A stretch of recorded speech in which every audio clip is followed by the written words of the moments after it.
आत्मीय भाइयों और बहनों प्रणाम। जन्म शताब्दी पुस्तक माला 59 तप से मिलती है सिद्धियां। प्रवचन श्री राम शर्मा आचार्य आपको पढ़कर सुनाते हैं। गायत्री मंत्र हमारे साथ साथ। ओम भूर्भुवः स्वाहा तत्सवितुर्वरेण्यं भर्गो देवस्य धीमहि धियो यो नः प्रचोदयात्।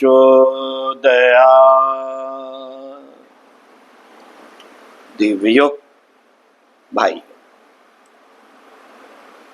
लोहे को गलाए बिना हम उससे कीमती हथियार नहीं बना सकते, पुर्जे नहीं बना सकते। आप इससे क्या बनाएंगे साहब? हमारा मन पुर्जे बनाने का है, तलवार बनाने का है, तरह तरह के औजार बनाने का है। लोहे से कैसे बनाएंगे?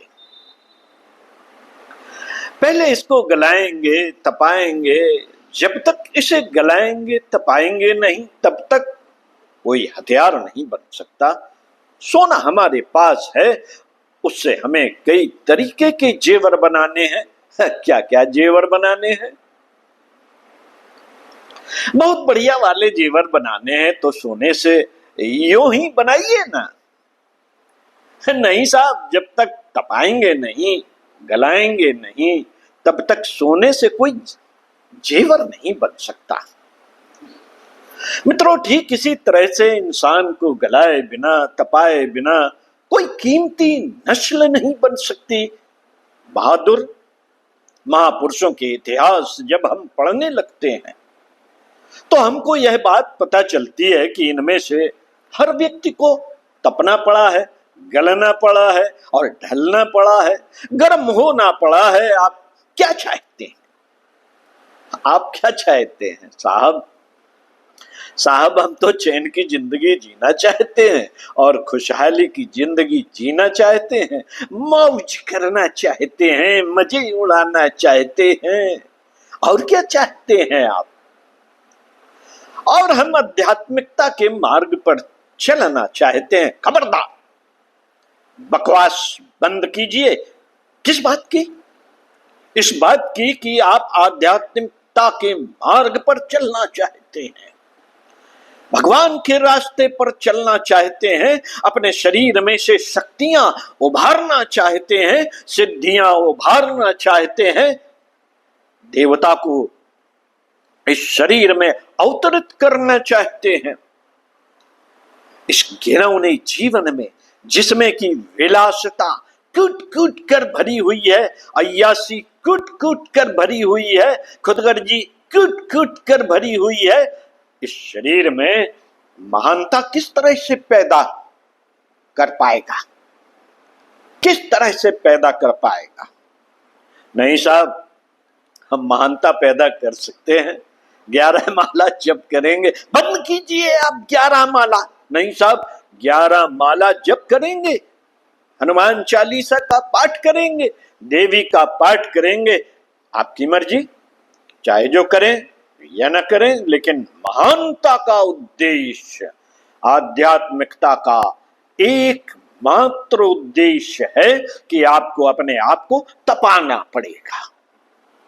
तपाना पड़ेगा, अपने बहिरंग जीवन को गर्म करना पड़ेगा। तपाने और गर्म करने की प्रक्रिया को मैं समझाता हुआ चला आ रहा हूं आपको, और यह बताता आ रहा हूं कि आदमी को अपना उद्धार करने के लिए और दूसरों का उद्धार करने के लिए तपस्वी का जीवन जीने के अतिरिक्त और कोई रास्ता नहीं है। आध्यात्मिकता के लिए भी इसके सिवाय और कोई रास्ता नहीं है। विलासिता का जीवन जिएंगे, अय्याशी का जीवन जिएंगे और आध्यात्मिकता के लाभों को प्राप्त करेंगे। बेटे, ये बेकार के सपने देखना बंद कर। दोनों काम साथ साथ नहीं हो सकते, दोनों काम साथ साथ नहीं हो सकते। दुई किए के संग नहीं होई भुआलू, हसब ठठाई फुलाऊ बगालू। आप दोनों काम एक साथ किस तरह करेंगे? जोर से हंसेंगे तो आप गाल को फुला सकते हैं, और अगर गाल फुलाएंगे तो हंसने का उद्देश्य पूरा नहीं कर पाएंगे। हंसना और गाल फुलाना दोनों काम एक साथ नहीं हो सकते। मित्रों, स्वार्थी और घिनौना जीवन, विलासी और निकम्मा जीवन जीते हुए आप आध्यात्मिकता की दिशा में नहीं बढ़ सकते। दोनों चीजें एक साथ नहीं हो सकती। एक पूरब को भी चलेंगे और पश्चिम को भी चलेंगे।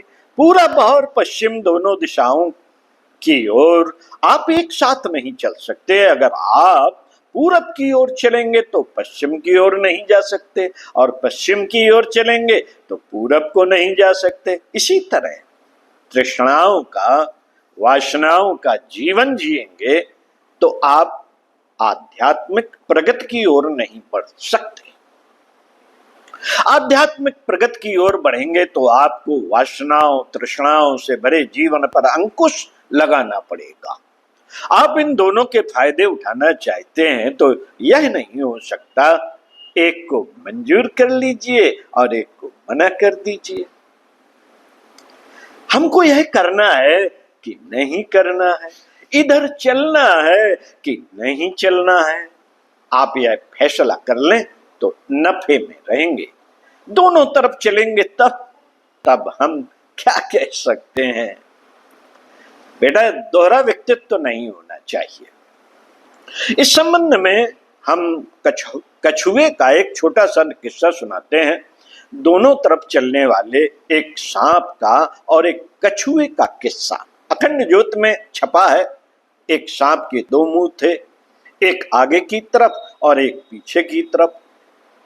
यह जापान का किस्सा है। उसका मालिक जब उसे दूध पिलाता था तो दोनों के बीच में रस्सी लगा देता था ताकि दोनों सांप आपस में लड़ने न पाए। ये क्या करते थे? दोनों एक दूसरे को काटने की कोशिश करते थे और दूध छीनने का प्रयत्न करते थे। कछुआ ऐसे ही था। उसका एक मुंह पीछे की तरफ था और एक आगे की तरफ।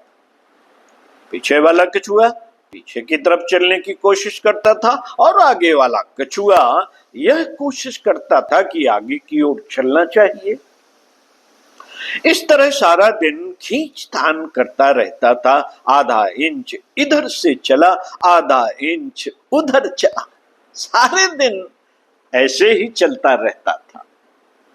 मित्रों, आपके भीतर अगर दो व्यक्तित्व बने रहेंगे तो आप एक में भी सफलता नहीं प्राप्त कर सकेंगे। अगर आप दुनिया में अय्याशी का, विलासिता का, तृष्णा का जीवन भी जीना चाहेंगे और आध्यात्मिकता की चालें भी चलना चाहेंगे तो आपकी हैसियत उस कछुए जैसी हो जाएगी। जैसे मैं अभी कह रहा था, एक फैसला कर लीजिए कि आपको कहां चलना है। एक फैसला कर लीजिए कि आपको कहां चलना है। एक रास्ता बंद कर दीजिए। अगर आपको आध्यात्मिकता की राह पर चलना है तो आप अपने भौतिक जीवन को तपस्वी बनाने के लिए कष्ट दीजिए। भगवान बुद्ध अंतिम भगवान हैं और हमारे सबसे नजदीक आते हैं। भगवान के 10 अवतार हुए हैं या 20, इस बहस में मैं नहीं पढ़ना चाहता। 10 अवतारों का भी जिक्र आता है और 24 अवतारों का भी जिक्र आता है। दोनों ही अवतारों में अंतिम अवतार हमारे बुद्ध हुए। भगवान बुद्ध ने जनसाधारण का जैसा बढ़िया मार्गदर्शन किया है, मैं नहीं जानता कि इससे भी अच्छा कोई मार्गदर्शन किया गया हो। कलाओं के इतिहास में भगवान की कलाओं का जैसे जैसे विकास हुआ, उस क्रम में सबसे ज्यादा कलाएं भगवान बुद्ध में है। परशुराम जी में 3 कलाएं थीं। रामचंद्र जी की 12 कलाएं पुराणों में मानी गई। श्री कृष्ण भगवान की 16 कलाएं मानी गई। बुद्ध की कितनी कलाएं मानी गई मुझे मालूम नहीं, लेकिन कलाओं के क्रम का यह इतिहास बढ़ता हुआ चला गया। मत्स्य कच्छप से लेकर वामन वाराह तक कलाओं का यह क्रम पुराण ग्रंथों में भरा हुआ पड़ा है। श्री कृष्ण भगवान को हम 16 कला का मानते हैं, तो बुद्ध भगवान को भी इतनी तो होंगी ही बुद्ध भगवान की। 20 कलाएं तो उनकी माननी पड़ेंगी। पुराणों में कहीं लिखा जरूर होगा, पर मेरी निगाह में नहीं आया। उनकी जरूर ज्यादा कलाएं रही होंगी। उन्होंने यह बताया था, अपने आप को संपन्न और दूसरे आदमियों को समुन्नत बनाने के लिए अगर आदमी को कुछ करना चाहिए तो उसकी गतिविधियां क्या होनी चाहिए। इसके लिए भगवान बुद्ध के पास एक ही हथियार था, तपस्वियों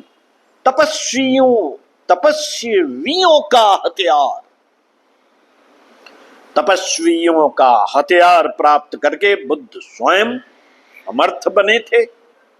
मित्रों, मैं सोचता हूं कि दुनिया में सबसे संपन्न आदमियों में भगवान बुद्ध का नाम होना चाहिए। इनमें और कोई मालदार है? नहीं, उनसे और अधिक कोई मालदार नहीं हो सकता।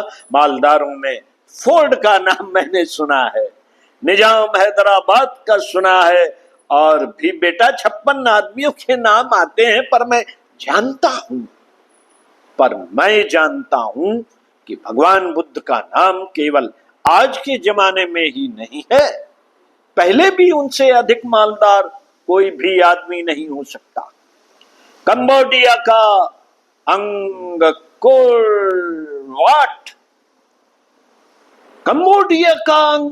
वाट भगवान बुद्ध की संपन्नता का स्मरण दिलाता है।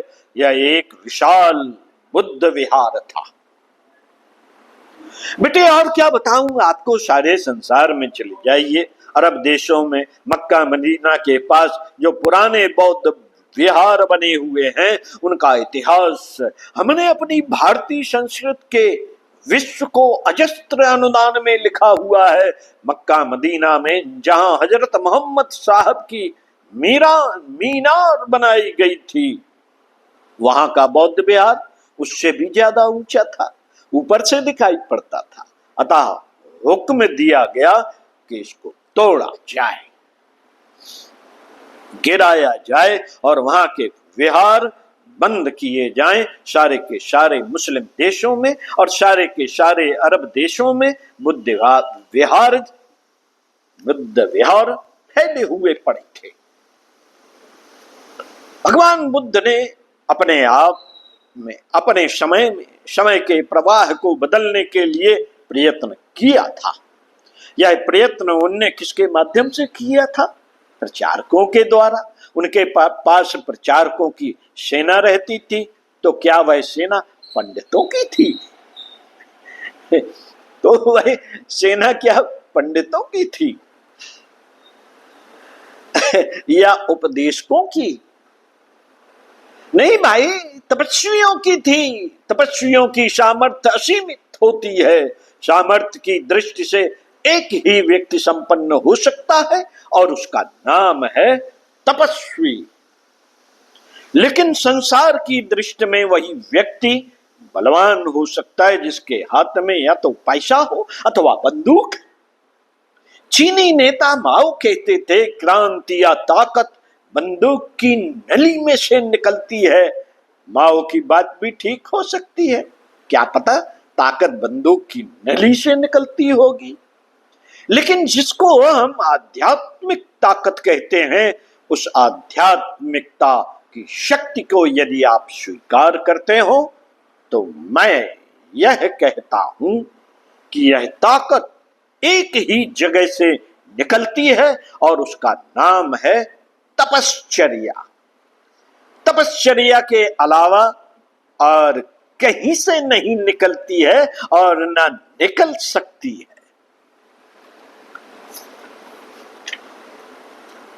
साथियों, इसी क्रम को आगे पढ़कर सुनाएंगे अगले वीडियो में, तो सुनते रहिए कुछ अच्छा और पढ़ते रहिए कुछ अच्छा। चिंतन मनन जरूर कीजिए।